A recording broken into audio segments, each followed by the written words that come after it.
নমস্কার, এসপি সংসার নতুন একটি ব্লগে আপনাদের স্বাগত জানাই। আবার চলে আসলাম নতুন একটি ব্লগ নিয়ে। এখন বাজে 1:30টা।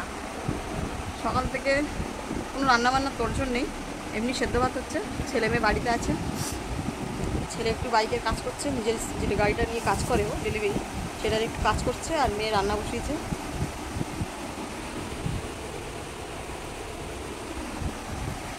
নাতিটা এক্ষুনি ছিল চলে গেল। আমার স্নান হয়ে গেছে।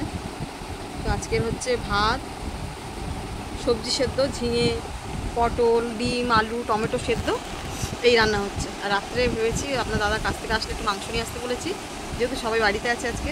একটু মাংস কষা, মানে একটু বেশি মশলা না, হালকা মশলা দিয়ে কষা করব। আর ময়দা দিয়ে পাতলা পাতলা রুটি করব। এই রান্না হবে আজকে, সেই কারণে এবেলা সেদ্ধ ভাত খাওয়া হচ্ছে। তো এক্ষুনি কিছুক্ষণ আগে সকালে আমরা এমনি সকালবেলা চা খেয়েছিলাম। ছেলে এখন দুধ খাওয়া বন্ধ করে দিয়েছে, কদিন বন্ধ রেখেছে। শুধু চা খাচ্ছে, রোজ দুধ চা খাচ্ছে। আর পাউরুটি দিয়ে চা খাওয়া হয়েছিল। আর এক্ষুনি ছেলে বলছে ম্যাগি খাবে, কিছুক্ষণ আগে ম্যাগি নিয়ে এসেছিলো। মেয়ে শুকনো শুকনো ম্যাগি করলো, ঝুড়ো ম্যাগি, ওর দামি ম্যাগি, যেটা নাম করা ম্যাগি, ওর নাম দিয়েছি আমি আমাদের ঘরে। যে ঝুড়ো ম্যাগি মানে ও ফার্স্ট বানিয়েছিল আমাদের বাড়িতে, না আমাদের ঘরেও রান্না হয়েছে প্রথম, আমার মেয়ে করেছে। আর আমার সেরকম সত্যি কথা বলতে আমি এখন অবধি ট্রাই করিনি, খেয়েছি, বানানোটা ট্রাই করিনি, যেহেতু আমার জিনিসটা মানে ওই ম্যাগিটা খুব একটা ভালো লাগে না। আমার ভালো লাগে সেই স্যুপের ম্যাগিটা, যেটা একটু ঝোল ঝোল থাকে, সেটা ভালো লাগে। আর আমার ছেলে পছন্দ করে ওই শুকনো ম্যাগিটা। কেন আমার মেয়ে বাড়ি থাকলে আমার ছেলে বলে দিদি একটু ম্যাগি করবি, ঝুড়ো ম্যাগি। তো সেটাই হচ্ছে কথা, ঝুড়ো ম্যাগি। আর দুটো দুটো পাখা চলছে, সাউন্ড আপনি পাবেন না, খুব একটা স্পষ্ট শুনতে পাবেন কিনা আমি জানি না, কারণ পাখা ছাড়া চলা যাচ্ছে না। আজকের অতিরিক্ত গরম পড়েছে, বৃষ্টি এক ফোঁটা নেই, রোদ যেরকম গরম, থাকতে পারছি না, বিছানা একদম পুরো গরম হয়ে গেছে। মেয়ে এখনও কাজ সারছে, মার আজকে সাবান টাবান মেখেছে, মাথা টাথা ঘষেছে। ঠিক আছে, কথা বেশি বাড়াচ্ছি না, ছোটোখাটো ভিডিও হবে আজকে, ব্লগ বেশি বড় হবে না। ঠিক আছে, সারাদিন কী করছি না করছি তো শেয়ার করছি। যদি ভালো লেগে থাকে তাহলে লাইক, কমেন্ট, শেয়ার করে সাবস্ক্রাইব করে পাশে থাকবেন। যদি মনে হয় ভিডিও ভালো করতে পারছি না, স্কিপ করে চলে যাবেন, কোনো জোর জবরদস্তি নেই, যার যেটা ব্যক্তিগত ব্যাপার, তাই তো। সারাদিন আপনার ভালো থাকুন, সুস্থ থাকুন, সাবধানে থাকুন। আবার আসছি।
বুঝছো নিয়ে যাবে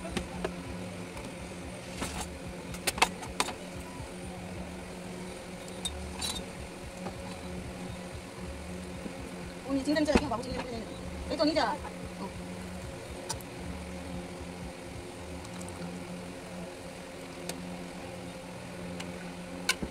দারুণটা দিই কি আর করলে এই দিদা কত